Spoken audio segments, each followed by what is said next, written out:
Hey everybody, it's Goblin and welcome back to the Secrets of Strixhaven Early Access event. Thanks again to Wizards of the Coast for providing me with the entry into this promotional event. And without further ado, let's hop back into another draft of the brand new format. First time we got to start off with some lore hold stuff, and this time around looks like we might be able to force some Quandrix off of this really powerful looking rare. Two, a green and a blue for applied geometry. Create a token that's a copy of target non or a permanent you control, except it's a 0/0 in addition to its other types. But you put 6+1/+1 counters on it, so you get a 6/6 copy of the best permanent you control. Worst case scenario, you get a 6/6 that taps for a green or a 6/6 that taps for a blue, because you can copy one of your lands. That seems like a really strong way to start. The other rare looks really fun too, but more narrow. You can copy your instants and sorceries by tapping 3 untapped creatures you control. Pretty cool stuff, but we're going to grab that applied geometry. That thing seems absurd. Pick number 2 now, another double rare pack. What is the blue-red rare? Because we are not playing a 5 black mana card. There's a Resonating Lute. 2 blue and red for an artifact. All of your lands have tap to add 2 mana of any one color. Spend it only on instants and sorceries, so it helps you splash whatever instants and sorceries you want. And then it has Library of Alexandria attached. You can tap it to draw a card if you have exactly 7 cards in hand. Okay, this doesn't seem that great. By the time you're playing a 4 mana artifact in a regular 1v1 draft, it's pretty hard to have 7 cards in hand. And that is really the much stronger part of this. It's going to be a really fun card to build around and try to get to work, though. So I'm certainly going to do that at some point. Right now, I think I'm a little more concerned with getting some functional decks in each different archetype and seeing how they generally play out. So I might just take Embrace the Paradox here. But you know what? No, that's for cowards. Let's grab Resonating Lute. Pick number 3. Here's a good card draw spell that can try to keep our hand size a little bit higher. 5 mana for a 2/2 that draws 2 cards when they enter. Can also cost only 2 mana total if you have creatures with total toughness 10 or greater. So you have to be already in a really good position for that. But if you're in a good position, you're in a really good position. What is Snarl Song? 6 mana, create 2 0/0s, put X counters on them, and gain X life for X number of colors spent to cast this. Well, Resonating Lute gives us a third color that we're not actually running. And if we're playing green, blue, red, we could go green, blue, red, white, and that is 2 4/4s gain 4. That's, 6 mana total. That's actually not. That doesn't feel like winning the lottery. And I feel like if you get to at least 4 colors, it should feel like winning the lottery when you cast that. I kind of just talked myself out of that. That's not quite as exciting as I thought it would be. So I'm going to grab Orisa, Tide Choreographer. Cool stuff from the Mystical Archives here. Pyretic Ritual for Storm decks. Not good in draft. I don't recommend it. We've got a blue-red or a green-blue card, depending on the way we go. I think Applied Geometry is the much stronger rare, so we're probably leaning more that direction. So here's Fractal Tender, 5 mana, 3/3. Ward 2, and it has the Quandrix mechanic, which is increments. So whenever I cast a spell with higher mana value than this card's power or toughness, I put a +1/+1 counter on it. So if we play a 4 mana spell, then this now gets +1/+1 counter, and then because it got a counter, we'll also make a fractal token that comes with 3 +1/+1 counters, so make a 3/3 as well. So yeah, every time we put a counter on something, getting another creature in the end step of that turn seems quite good. There's also Spectacular Sky Whale. Just a gigantic flyer if you're casting high mana value spells. That is the Prismari mechanic, is a mechanic that wants you to cast spells that cost 5 or more. You want to spend 5 or more mana value on spells. What do we have here? Nothing in green. Impractical Joke looks like really efficient removal for red if we're going Prismari. This enters, tap and stun an opposing creature. Whenever you cast an instant or sorcery, get +1/+1. If it's 5 mana or more, get it +2/+2. 5 mana instant speed, get a 3/3 flyer, Surveil 2. That might actually be a little better than it looks. It just doesn't look very appealing. But it might be okay. I think I'm just going to grab Impractical Joke here. Pick number 6. 3 mana, 3/2 haste. That's a little hard to cast. It can destroy a non-basic land, and there are common non-basics, but I think more often than not that won't really come up. So I don't think that's a great reason to go heavy into red. Landscape Painter looks like fine value. 2 mana for a 2/1. It enters prepared, which means that you can cast its sorcery one time later for 5. This one lets you draw 2 cards. Really good value if you ever do that. There's also Heated Argument for removal off the splash. Or we could just end up being blue-red in the core and splashing in the applied geometry, I suppose. Pick number 7. 4 mana 3/3 flyer that comes with the Careful Study sorcery. 1 mana, draw 2, discard 2. Spellbook Seeker looks pretty good. Muse Seeker is very similar. Every time we're casting an instant or sorcery, we're drawing a card and discarding a card. So some digging either way. I'll go for the cheaper creature on the mana curve. Get some little stuff going. Ooh, you know what I just realized is really nice about the high mana value sorceries on cards like Landscape Painter? You are technically casting a spell when you activate that Vibrant Idea ability, which means your increment cards that have 4 or less power or toughness will get a +1/+1 encounter because you're spending 5 mana. You're spending 5 mana value on playing a spell. So that's pretty cool from Landscape Painter. Looks like white is pretty open. But our colors are pretty far from that. Unless we went red-white specifically, but I literally did red-white the very first time, and also I only have 1 red card. So I'll just take a Deathcap Gleed. Speculative Fixing. Pick number 9. Aziza came back around, but you need a lot of creatures to play with that. There's some white stuff, some red. Lorehold might be the open deck. Really don't want to do the same deck twice in a row, though. We'll grab Virtuoso. Stay locked in here in our Teamer colors. A decent pickup here, a Heated Argument. If we end up getting any of the Converge cards that care about spending a bunch of different colors of mana on something, then we could leave the Deathcap Glade in here, just play it over a forest. There are some cards like that sorcery that we saw, and there are also some cards that are colorless. The big Archaics on Strixhaven. Just get every Heated Argument. Pack 2, pick 1. This is not a good rare for draft. It's a pretty good card in white. Decent blue draw spell. Big black creature, another Lorehold card. Growth Curve. Growth Curve does look particularly gnarly on like a Fractal. Like if we use this on a 3/3 Fractal, it is then a 4/4 and doubles into an 8/8. So if we target a 3/3 Fractal, we now have an 8/8. So Growth Curve's pretty cool. Banishing Betrayal looks like a good bounce spell though. That's cool too. For non-creature spells, we have exclusively burn spells and a loot. There's a blue-red duel to think about too. This is kind of goofy, but I'm just going to go for the Growth Curve. Be a really fractal-focused deck. That could be fun.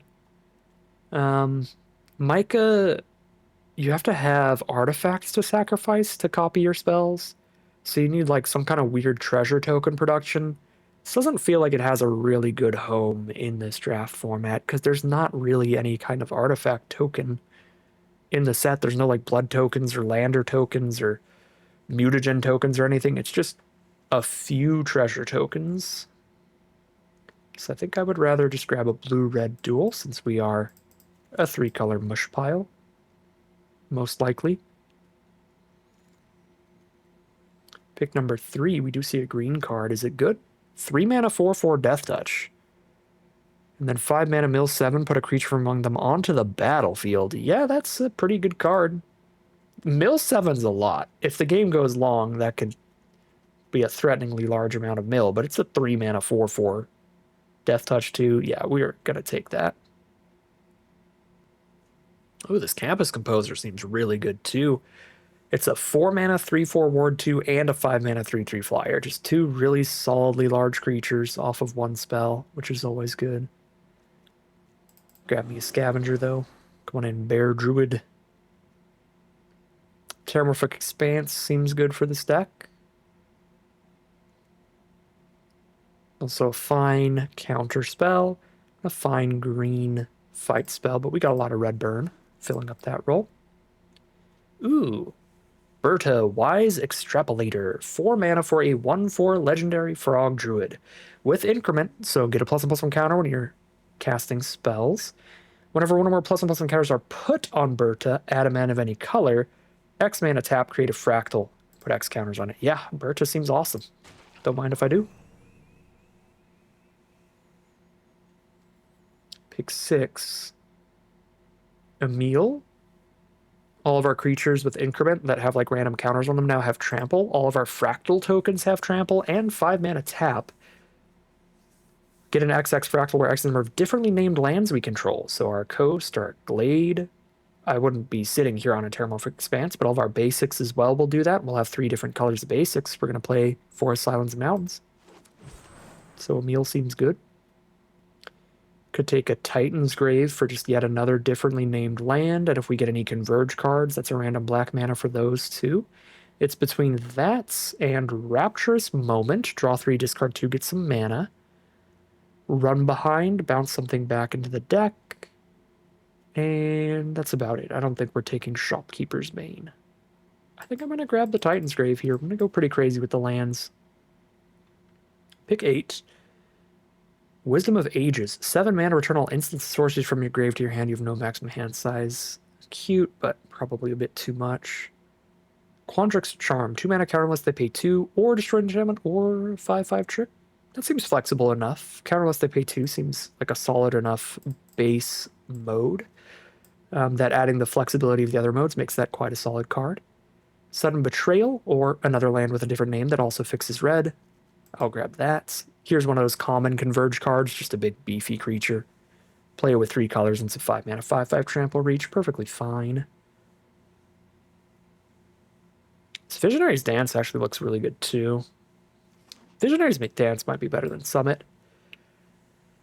Just a big sorcery that has a good buyout. Just discard it to draw 1 card, sure. Just like a cycling effect. The Zealous Lorecaster looks solid at the top of the mana curve. Pick up one of our burn spells or something. Ooh, we got the Campus Composer back. Maybe I'm overvaluing this card, but it looks like a really nice stat line. The Ward 2 makes it pretty hard for your opponent to just kill it right after you play it. At least makes it annoying for them to try to do that. Oh, we could have played that black discard spell. Technically, we could try to get it to where we're making our opponent discard like 4.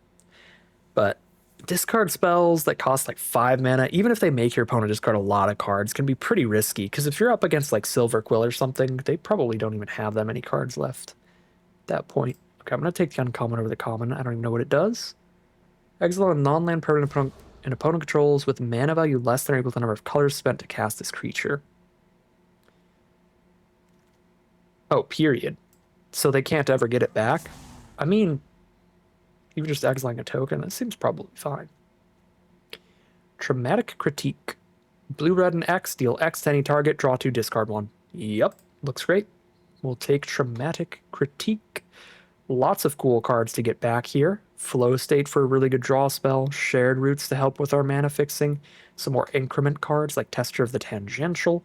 A good land, the Paradox Gardens. This is a really sick pack. But we will take Traumatic Critique. Gigantic instant. Pack 3, pick 2. Barrage Barrage removal. Nah, we got a bunch of burn. Giant Growth. Banishing Betrayal. Bounce spell. I think we're just taking more creatures at this rate. Grab a Tester of the Tangential. Increment so it gets bigger when you cast bigger spells. You can also move the counters around when you have extra mana sitting around. Seems decent. There was another Impractical Joke as well that looked okay. Pack 3, pick 3. Really like Studious first year. 1 mana, 1/1, but also turn 2, you get to grab whatever land you want, put it on the battlefield tapped. With the Rampant Growth that comes prepared. Flow State looks nice too. Great draw spell if you have an instant and a sorcery in your grave.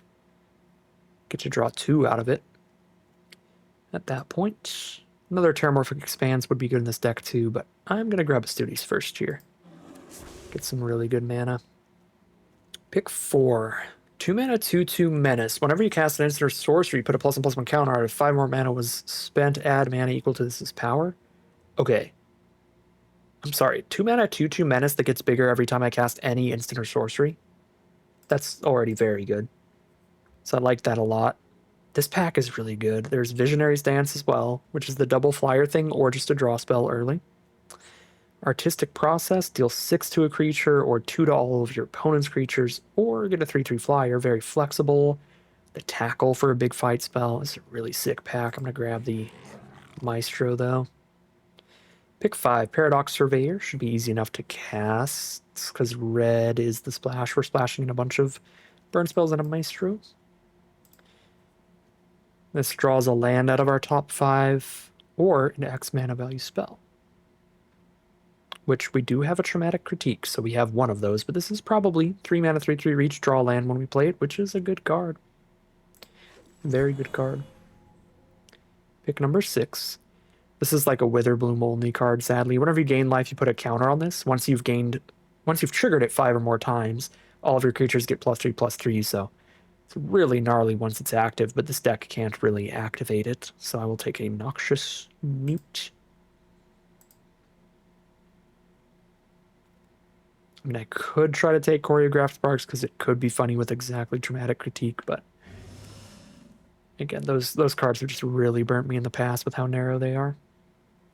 Pick 7. It's a flyer that can jump our other stuff into the sky. There's a counter spell for a high mana value spell of our opponents. Fight spell. Another X mana card for Paradox Surveyor, I guess. Or another blue-red land.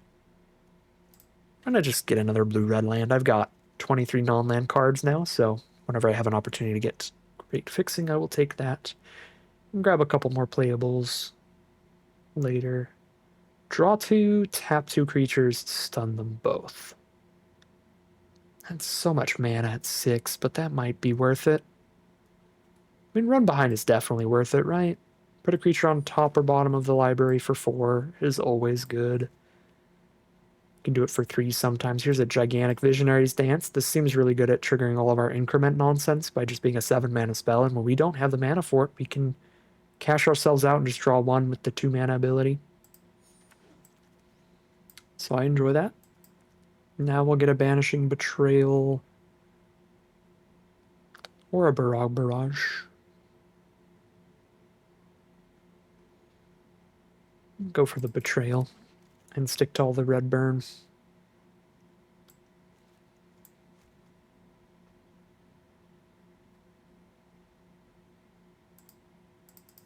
Tomekeeper could be funny with like a Studious First Year or something. Being able to recast its spell again. I play a single Plains and I splash in Molten Note off of 1 Plains and 1 Resonating Loot. I probably shouldn't actually do that. But I'd have a Plains, a Terramorphic Expanse, and a Rampant Growth from the Studious First Year. What if I did do that? Because it's a flashback removal spell, which means it's 2 removal spells in 1. And you flash it back for like 8 mana, so it really triggers increment. Okay. I think I took this Maestro too highly. It does seem like a very powerful card, but I kind of forgot red is a splash. And it is much weaker the later we cast it. It's very diminishing returns. So that's a little disappointing. That's my bad there. Could have got something pretty reasonable out of that pack, I'm sure.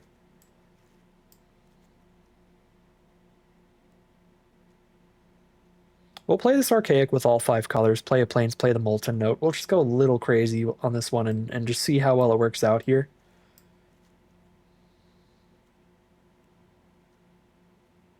Yeah, keep all these high mana value instant sorceries, because I mean, Resonant Loot, the turn after we play Resonant Loot, like, we have a just absurd mana for casting all these high mana value cards. Still 3 cards to cut, though.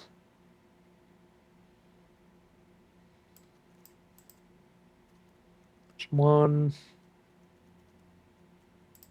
Creature count is 15, but Geometry is another creature that's 16.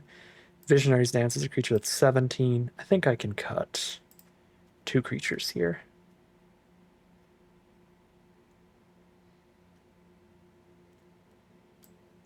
Deluge Virtuoso seems like one of the weakest ones we have left.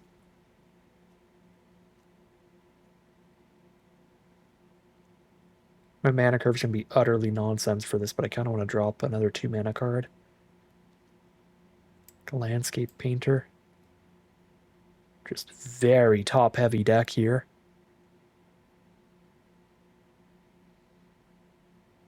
All right, well, we'll try something way slower than our first Lorehold deck, and even that was a little bit slow. It wasn't like a pure aggro deck or anything.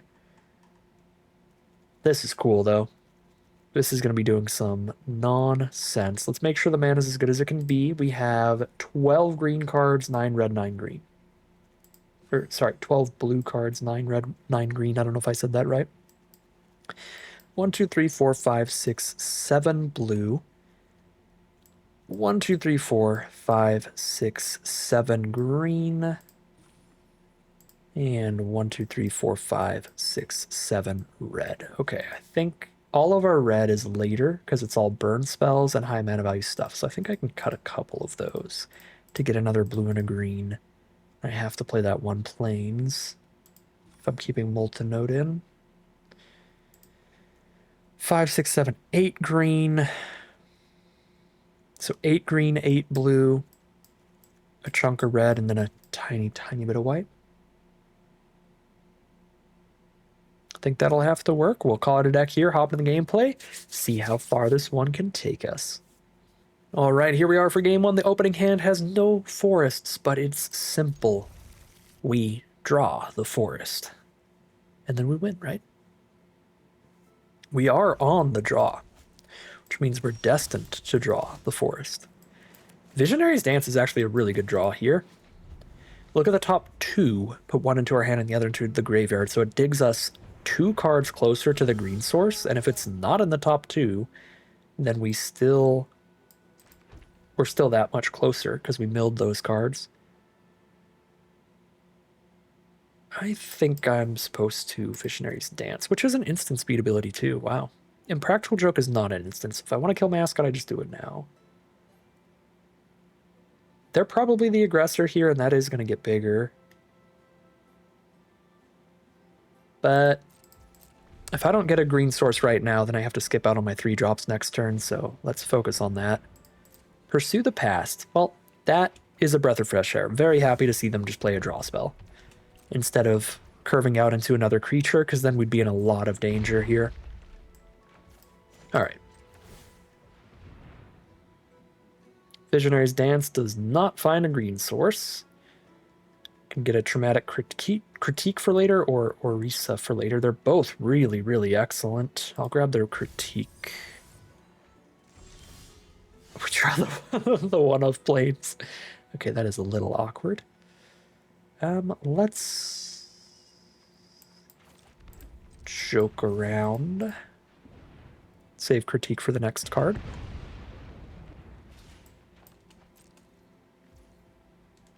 I mean, I can just draw 2 and discard a card with this. If we're that desperate for mana, we don't even need to deal any damage. We can deal 0 just to draw 2, discard 1. Mill a Mountain. Well, good luck on the tablet. That was about the only card they could have played there. All right, very happy to see the referee, because now that's something we can kill and get our draw going and not feel bad about it. Blue, red, and 1 to shoot that for 1. Draw 2 cards and discard 1.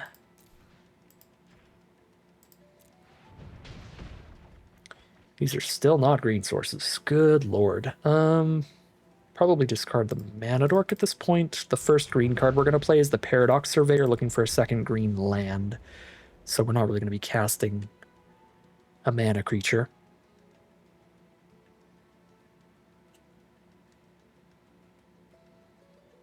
Emil's going to be insane if Emil sticks around. We're going to be at 5 different land types once we hit a forest. Tackle Artist is their play this turn. Whenever they cast an instant or sorcery, put a +1/+1 counter on this creature. 5 or more mana was spent, get 2 counters instead. So we're going to take 4 damage for a turn here to set up a Resonating Loot, which is actually going to be sick. Being stuck on mana making it a lot easier to have 7 cards in hand. They're on red and white, 2 colors that are historically good at blowing up artifacts. So there's some concern here, but if they don't randomly have a way to blow up an artifact, I think Resonating Loot is going to just take this game. Because we can draw the extra card every turn. And we have now perfect mana for our instants and sorceries, which is currently just Heated Argument, but when we're drawing an extra card every turn, that can change really quickly.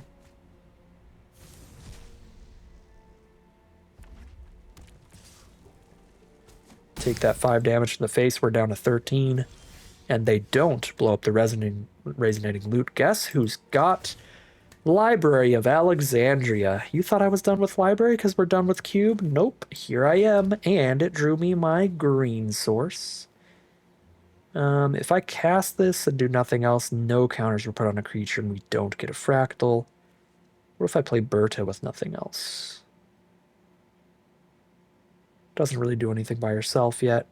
Just play the Surveyor because I draw a card off playing that and then still have 7 in hand. I mean, I kind of want to hold up Heated Argument, which costs 3 of my lands, so I can spend 2 on Tester and 3 on Heated Argument, but then I won't have Resonating Loot. What if I just Heated Argument and don't play anything else? Let's just do that. So that Resonating Loot is active again next turn.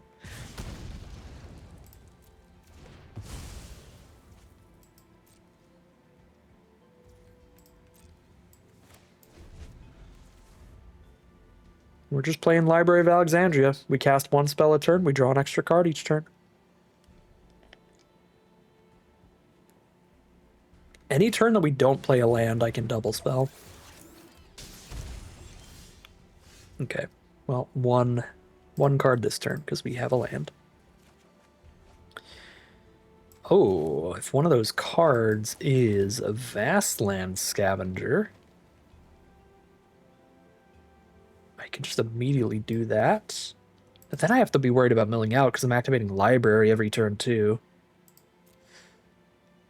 I want to play with fire? That seems so fun. Okay, let's see how close to the sun we're going to go today. Oh, it's instant speed too? That's crazy.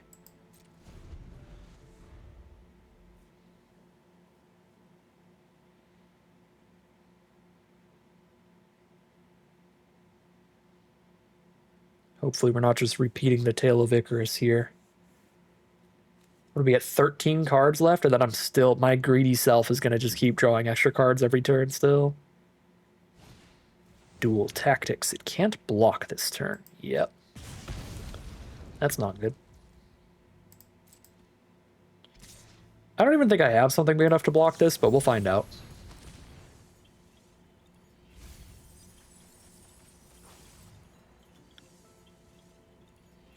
No colors would be spent on that. That's rough. Lorecaster is actually kind of sick here. Heated Argument because that's a 6/6. I could Traumatic Critique.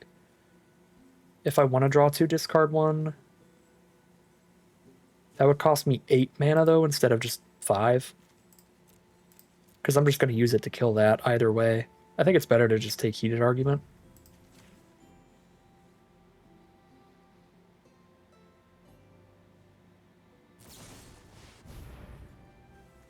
Okay. Wilt my 4/4. You got it. Go to 4.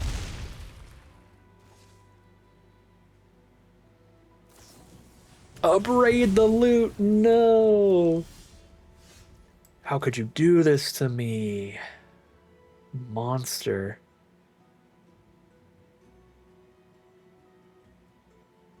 Well, by far our safest play is to kill the Colossus. So, we kill the Colossus.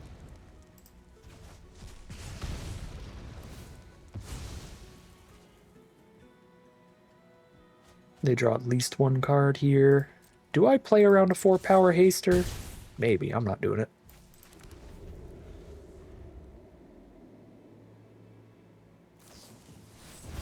4 damage to face with burst lightning. Rough. It may have been a loss, but man, we did some sweet stuff. I feel like our deck is functional when it draws the right lands, but that's the biggest downside of the deck for sure. I mean, it's a 3.5 color deck here, so we stumbled a little bit too long against that deck there. We did a little bit too few things in the early game because it took so long to find the green mana. But even with as slow as we started there, we started doing some pretty scary things later, so a loss in the end, but I think a good sign for the deck. All right, we are on the play this time around. We'll keep this. Turn to Muse Seeker so that we can filter through our deck every time we're casting instant or sorcery to find the colors we need. This Emil is going to be so happy if Emil doesn't die.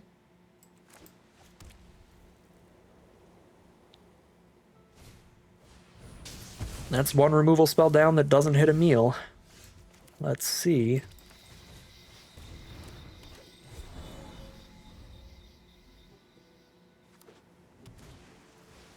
Stone doesn't. One land from going crazy with Emil. Not even playing spells, just 5 mana, make a 4/4 every turn.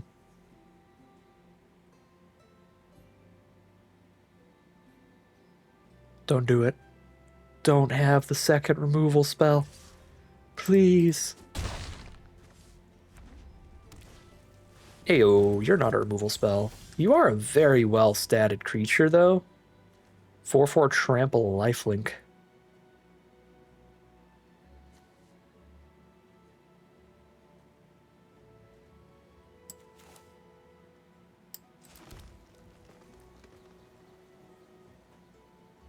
I think it's probably best to just make a 4/4 every turn until they kill Emil. Because if I just hardcast Fractal Tender and they blow up Emil, it's some lost value here. Flyer that enters prepared.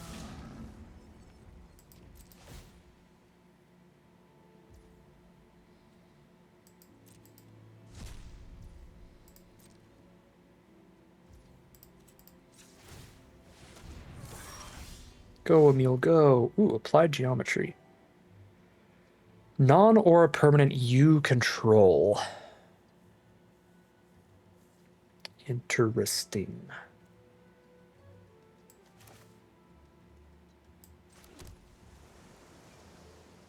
I mean, Emil's legendary, so we can't do that. If I play a Fractal Tender and don't get a Fractal token this turn, I set up for Applied Geometry Fractal Tender, which is kind of an insane board. If they have a good burn spell to double up with that Pigment Wrangler, we're going to have a big issue here, though. If it's efficient enough for them to pay the ward and pay the duplicate, they spend 1 to copy it, like 3 mana to cast it, 2 to pay for the ward, kill both Emil and Fractal Tender. That would be a game winning here. Oh, Mythic Rares are also game winning. They get a copy of their best permanent every single turn for the rest of the game.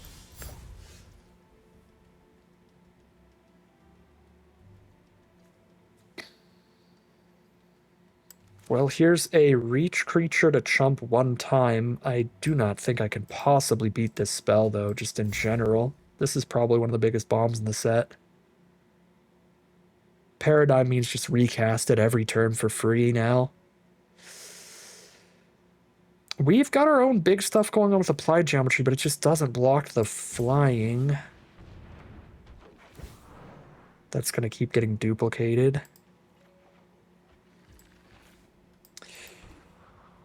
Maybe I shouldn't have taken this Terramorphic, but I really need the red.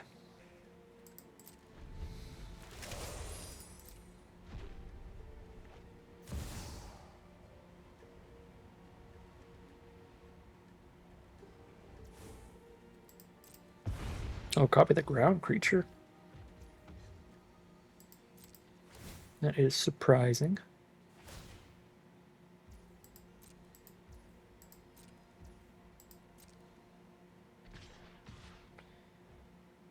Yeah. It's just so much flying.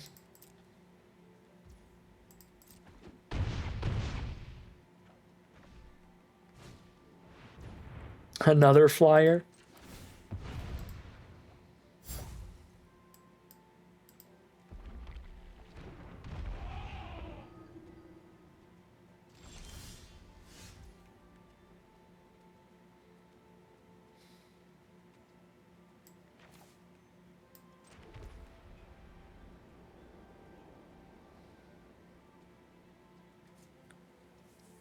I don't have double red. I kill one flyer and die to the rest.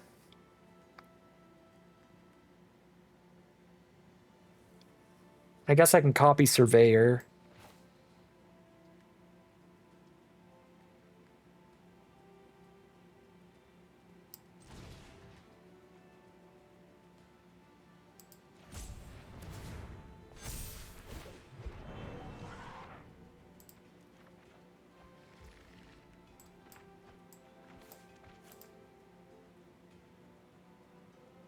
It doesn't even have to copy like a non-token creature. Like if I kill this one, they can still copy that token anyway.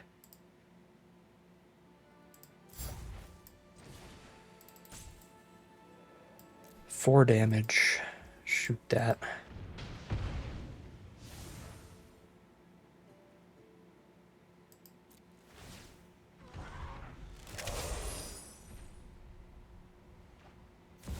We would still be dead on board if they copied the flyer instead of the lifelinker last turn.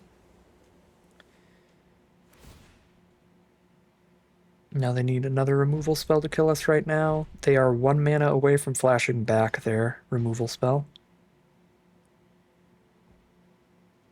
That can't be good.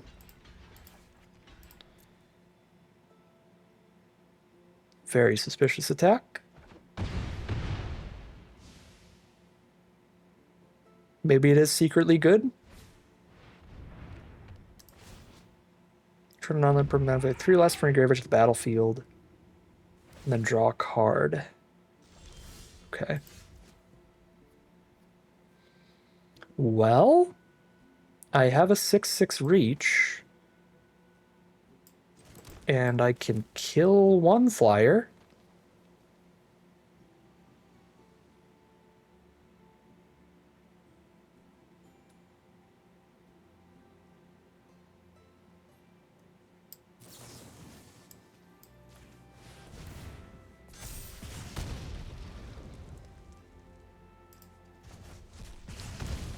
They're exiling my Holgrave anyway, I might as well get the ping.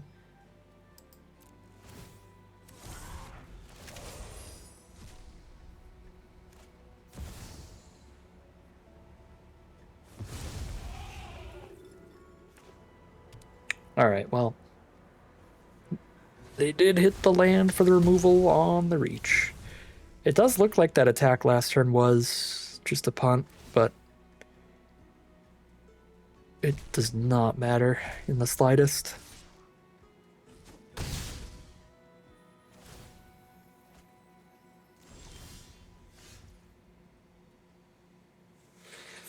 Yeah, alright. Paradigm is an absolutely backbreaking mechanic. That's going to be 0-2 heading into game 3. Here we are on the draw for game number 3. We are 0-2 to start this event off, unfortunately, but I feel like this deck is a lot of fun. We've been losing, but we've been doing cool things while dying. So if nothing else, we'll do some cool things here, like draw the full trio of heated arguments. Kind of insane draws. Statistically. Whenever you cast an instant or sorcery that targets a creature, it can't be blocked. Whenever this creature deals combat damage to a player, draw a card, lose life. Ew. Oh my god, that's good. This set is busted. Just draw an extra card every turn. With an unblockable threat half the time. Yeah, like even if I had a big enough blocker for the page, they could just have a bite and then I can't block it anyway. It's completely unnecessary here because I don't even have a good block, but... Yikes. Here's Berta. Now I do have a good block. I have a 1/4 to block the 3/4. That could hold it off. If they play absolutely nothing. However, if they declare the attack, I'm not going to block, because if they play anything, they'd kill Berta with a combat trick, which I really don't want to let happen. It's a removal spell for Berta, which means that they targeted a creature, which means that Snooping Page is unblockable, plus they have a card to give a counter to their other thing, so that the 2-power creature can't kill the 3 toughness card. Absolutely disgusting. I can finally kill the card that's already drawn them a bajillion cards, so we'll do that. But we are tremendously far behind now. Actually, I should have attacked with the Tester, because they have the ability to make their creature 4 toughness anyway, so it's not going to be a relevant blocker.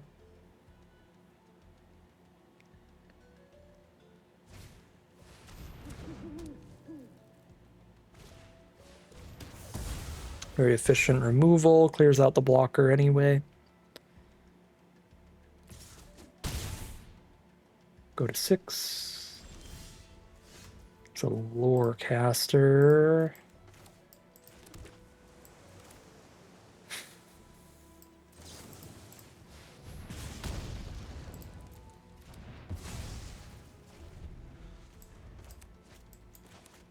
No more creatures in hand, please.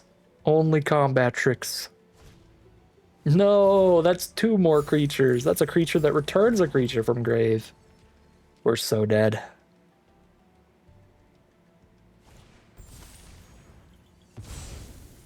Yep, there's Snooping Page. Dig site inventory. Go to 3. And that is super dead. However we play it this turn. That's an 0-3 run today. Sad one. This deck was really cool looking. We did some fun things in the first couple games, even if we didn't do them fast enough to get anywhere. I think this kind of deck could be functional in the format as a whole, but you really, really do need a lot of cheap removal, because a lot of our problem here was getting curved out by more aggressive decks, particularly like that Silver Quill deck at the end just absolutely steamrolled this sort of strategy. So I think you certainly need more impractical jokes style spells and less heated argument style spells, ones that you can play much earlier to make you last until the big explosive stuff. When we got to the big stuff, we were doing cool things like our resonating loot game, but surviving those early turns can be really, really difficult. It feels like these streamlined 2-color decks can be very, very powerful. We tried to cook, and unfortunately we made some dubious food today, but hey, it was a pretty fun looking deck. We tried to do cool things, and can't say we didn't try to do a little bit of spice during this early access event. But that is going to end today's video. As always, I'd like to thank my patrons and YouTube members for their support, as well as you for watching the video. If you enjoyed it and you're interested in seeing some more, you can always like, comment, subscribe to tell the YouTube algorithm to send you some more in your recommended feed. If you'd like to support the channel directly, you can check out the Patreon link in the description below. And other than that, as always, thank you very much for watching, and I'll see you again soon for some more Magic Arena.